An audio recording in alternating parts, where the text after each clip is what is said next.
స్వేచ్ఛ. ఇవాళ మోడీ గారి గురించి నేను చెప్తా. మోడీ గారు ఛాయావాలా అని చెప్తున్నారు. ఒక ఛాయావాలా 3 సార్ల రాష్ట్రానికి, గుజరాత్ రాష్ట్రానికి మరి ముఖ్యమంత్రి అయిందంటే అది భారత రాజ్యాంగం ఇచ్చినటువంటి హక్కు కాదా? అది అంబేద్కర్ గారు ఇచ్చినటువంటి భారత రాజ్యాంగం తెచ్చినటువంటి హక్కు కాదా? ఈరోజు 3 సార్లు ఈ దేశానికి ప్రధానమంత్రి అయిందంటే మరి రాజ్యాంగం కల్పించినటువంటి హక్కు కాదా? మరి అంతకు ముందు రాజ్యాంగం రాకముందు, ఈ దేశానికి స్వతంత్రం రాకముందు రాజులు, రాజరికాలు వాళ్ళ వ్యవస్థే ఉండేది. కానీ ఈ రోజు ఛాయవాలైనా ఈ దేశానికి ప్రధానమంత్రి అయ్యారు.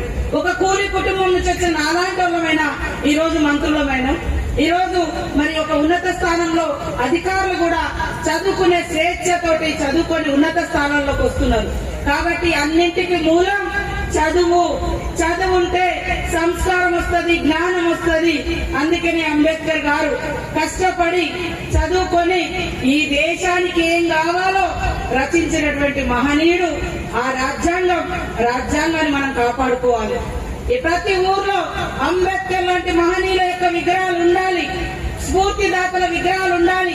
ఈ సమాజానికి సేవ చేసినటువంటి మహనీయులను మనం పూజించాలి, వాళ్లకు దండలేయాలి, వాళ్లకు దండం పెట్టాలి.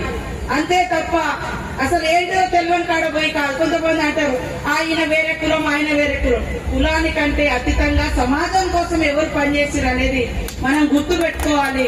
అలాంటి మహనీయుడు ఇవాళ ఆయన పుట్టిన కులం అట్టడుగు వర్గ కులమే. కానీ అందరి భారతదేశం ఔన్నత్యాన్ని ప్రపంచానికి చాటి చెప్పే విధంగా చదువుకొని, అణిచివేతను అనుభవించి చదువుకొని మరి ఈరోజు ఐకాన్ ఆఫ్ నాలెడ్జ్ అనే విధంగా ఆయన ఎదిగిండు. కాబట్టి మన పిల్లలందరికీ కూడా చదువు, సంస్కారం, సమాజం కోసం ఆలోచించే విధానం నేర్పియాలి. ఈ రోజు శంకర్ గారు సొంతంగా ఉద్యోగం చేసుకుంటున్నాడు. నాకెందుకులే అనుకోలే. ఇవాళ అంబేద్కర్ లాంటి మహనీయుల మూలంగానే నేను ఈ చదువుకొని ఉద్యోగంలోకి వచ్చిన. కాబట్టి నాకున్నంతలో నేను ఈ రకంగా ఈ యొక్క మహనీయుడి విగ్రహం ఏర్పాటు చేయాలి, నలుగురిని చైతన్యపరచాలని మరి వారు ముందుకు రావడం జరిగింది. వారి యొక్క కృషిని